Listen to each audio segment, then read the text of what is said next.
नमस्कार मंडळी. कवितेत काय असतंच्या आजच्या भागात मी मिनल घाटे-खेडकर तुम्हा सगळ्यांचं अत्यंत मनापासून स्वागत करते. मंडळी, मला सांगा की आपण असेपर्यंत किंवा आपली स्मृती असेपर्यंत निरंतर अशी आपल्याला साथ देणारी कोणती गोष्ट आहे? या प्रश्नाचं उत्तर प्रत्येकाचं कदाचित वेगळं असेल, पण मला वाटतं कला ही आपल्याला शेवटपर्यंत साथ देऊ शकते आणि आनंदही. आणि म्हणूनच पु ल देशपांडे काय म्हणायचे की पैसा तुम्हाला जगवेल, पण कला तुम्हाला कसं जगायचं हे शिकवेल. आणि म्हणूनच माणसाने नाटक, कविता, गाणं, साहित्य या अशा कला या आपल्या आयुष्याचा अविभाज्य भाग बनवलं पाहिजे. या सगळ्या कलेला, या साहित्याला. आणि तरच आपलं आयुष्य समृद्ध होईल असं मला वाटतं. कला जोपासली पाहिजे आणि या कलेच्या माध्यमातून आपली शाश्वत मूल्य आणि आपला शाश्वत आनंद जपता आला पाहिजे. कविता वाचणं, कविता ऐकणं हा एक असाच आनंद रंग आहे असं मला वाटतं. मंडळी, काही कवी आणि काही कविता या अशा असतात की कालातीत असतात. केव्हाही वाचा, कुठूनही वाचायला सुरुवात करा, आनंदच देतात. आज मी अशीच एक कविता वाचणार आहे. आणि या ज्या कालातीत कविता असतात ना, त्या साध्या वाचल्या तरी आपलं मन अत्यंत शांत आणि प्रसन्न राहतं. लगेच आपला मूडच चेंज करतात या कविता. अत्यंत साध्या सोप्या शब्दात असतात आणि मग काहीतरी आतून असा आनंद मिळतो.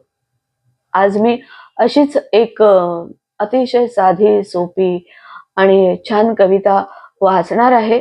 ती कविता कुणाची आणि कविता कोणती हे सांगतेच, पण त्याआधी एक नम्र आणि प्रेमळ विनंती की मंडळी, माझा हा Ghate Minal Khedkar YouTube channel please please please subscribe करा आणि तुमच्या मित्रपरिवारात त्याच्या व्हिडिओ लिंक्स आवर्जून शेअर करा आणि त्यांनाही माझा हा Ghate Minal Khedkar YouTube channel please subscribe करायला सांगा.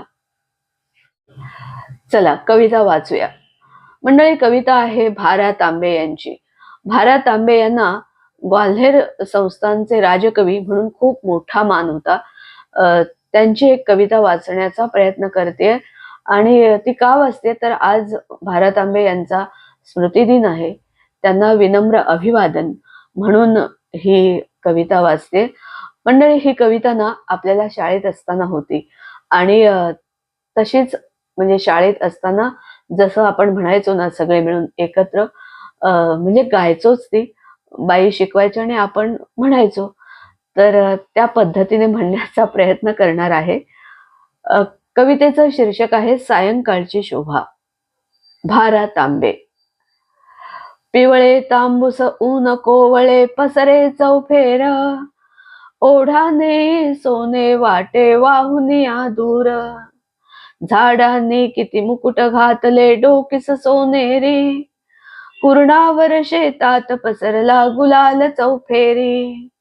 हिरवे हिरवे गार शेत हे सुंदर साळीचे, झोके घेते कसे चौकडे हिरवे गालीचे. सोनेरी मखमली रुपेरी पंख किती कांचे, रंग किती वर तरे तरेचे इंद्रधनुष्याचे. अशी अचल फुलपाखरे फुले साळीस जणू फुलती, साळीवर झोपली जणू का पाळण्यात झुलती. सुळकन सुळकन इकडून तिकडे किती दुसरी उडती, हिरे माणके पाचू फुटुनी पंखची गरगरती. पहा पाखरे चरोनी होती झाडावर गोळा, कुठे बुडाला पलीकडील तो सोन्याचा गोळा. पहा पाखरे चरोनी होती झाडावर गोळा, कुठे बुडाला पलीकडील तो सोन्याचा गोळा. सायंकाळची शोभा. भा. तांबे. मंडळी, कवितेत काय असतं? कवितेत असं सायंकाळचं खूप छान वर्णन असतं आणि ते वाचल्यानंतर आपलं मन खरंच शांत प्रसन्न होतं. कारण ते इतकं साधं सोप्या शब्दातलं वर्णन आहे की आपण ते सगळं अनुभवत असतो ना, त्यामुळे मन प्रसन्न होतं. कवितेत हे असं असतं. कवितेत छान शाळेतल्या आठवणी असतात की ज्या आपल्याला खूप आनंद देतात. कवितेत सगळं असतं. म्हणूनच कविता वाचूया, कविता ऐकूया आणि आनंदी राहूया. आज कवी भारत आंबे यांचा स्मृतिदिन. त्यांना विनम्र अभिवादन. धन्यवाद.